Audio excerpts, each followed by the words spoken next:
mystery ingredients are in here. Slightly nervous about I that, bet but- you are. Right. Okay, that's easy enough. This is courtesy of Tony Ryder at Milan Park Perfect. from the Pack and Save. Baby spinach, spuddies, Swiss browns, garlic, Lewis roe, balsamic. Pomegranate molasses. And an onion. Handy. So this is a compulsory item.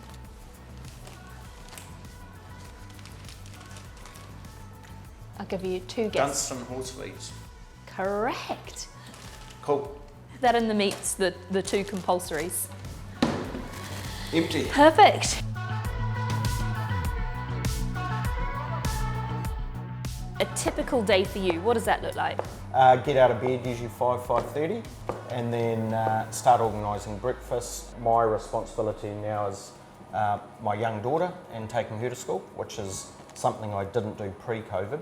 I used to get into work here at 5:30, and I never saw my girls. So I'd leave, they're still asleep, get home sort of 5-6 o'clock at night, and particularly when you're working weekends as well, which we all do, you just miss out on them growing up. So it was that whole stepping back and actually going, it's more to life than work, even though I do love it. It's about sort of respecting or helping nurture those younger people. But yeah, so it's just reconnecting with the family, which is important. So that's been good. Go and drop her off, and then I'm usually here at the office around sort of 7:30, 7:45. From there, it's obviously lots of meetings. Bane in my life, but then it's just making sure that everything's structured and in the right processes for our upcoming days. Sure, usually go for a walk around the track with the track manager. Then it's just tending to the general business. So we've got the 3 arms here. We've got the event centre here, which we're in today.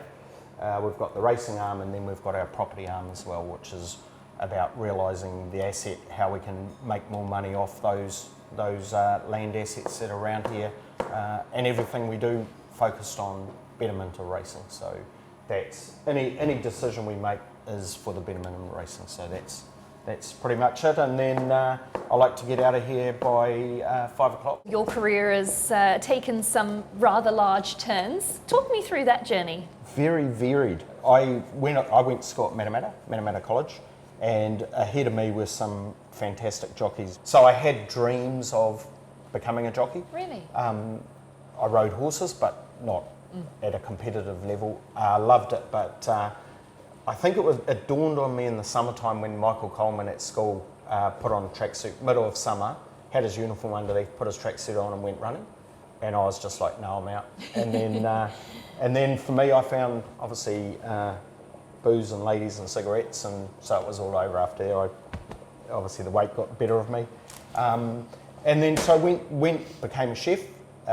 Loved that. Met so many different people. That was the first time that I met or was introduced to Sir Peter Vella. And we obviously did a lot of work with Sir Peter, and he gave us the ability to experience what the world was like. Through cooking? Through cooking, Yep, absolutely. More so my wife, because I wasn't a great chef.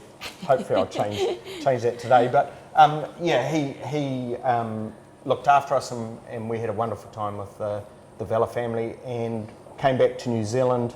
He got me involved in the restaurant game in Auckland here with Tony Astle from Antoine's. Stayed there for 6 years, I think it was, and in between I did 2 stints there. We bought our own restaurant in Waihi. Loved that. Some people offered us some crazy money, so we sold. And then through Antoine's, and obviously Sir Peter got a love for wine, so went into the wine game and ended up at Lion. So and that was fantastic because I didn't have any commercial skills or any degrees behind me. They invest a lot of time in personal development. So that enabled me to grow as a person at a commercial level and a structured and a very strategic level, and then came back into contact with Sir Peter and worked out at New Zealand Bloodstock with Andrew Seabrook and Sir Peter's private stud at Penkaro. As I say, the rest is history.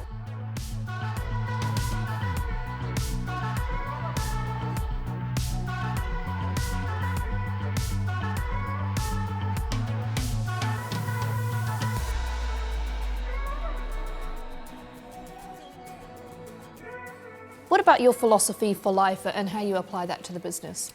I work on the way of, and I can't attribute this quote to anyone, but you can't change the way the wind blows, but you can change the way you set your sails.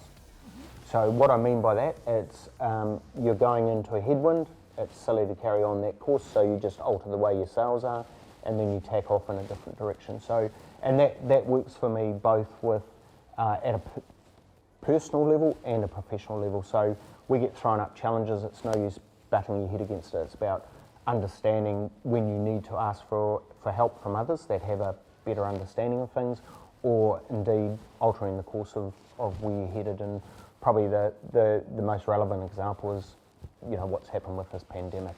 It enabled us to stop, take good stock of where our business was, react appropriately, and make sure our business was set up for sustained success for the long term, which was really good because you know, nothing else was going on, so it gave you a lot of time to be quite introspective and look into things. And I believe if you don't do that, you're not going to succeed anyway.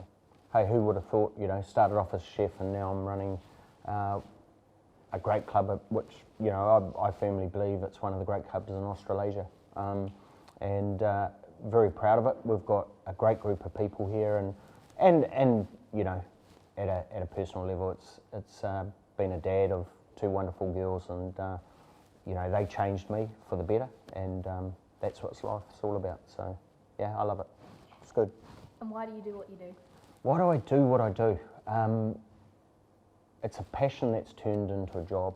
It'd be as simple as that. I know that's real cliche and everyone says it, but funnily enough, I pinch myself because I used to pay to come to Ellerslie to watch races, right? And now I get paid to watch races at Ellerslie. So it's the passion of the animal.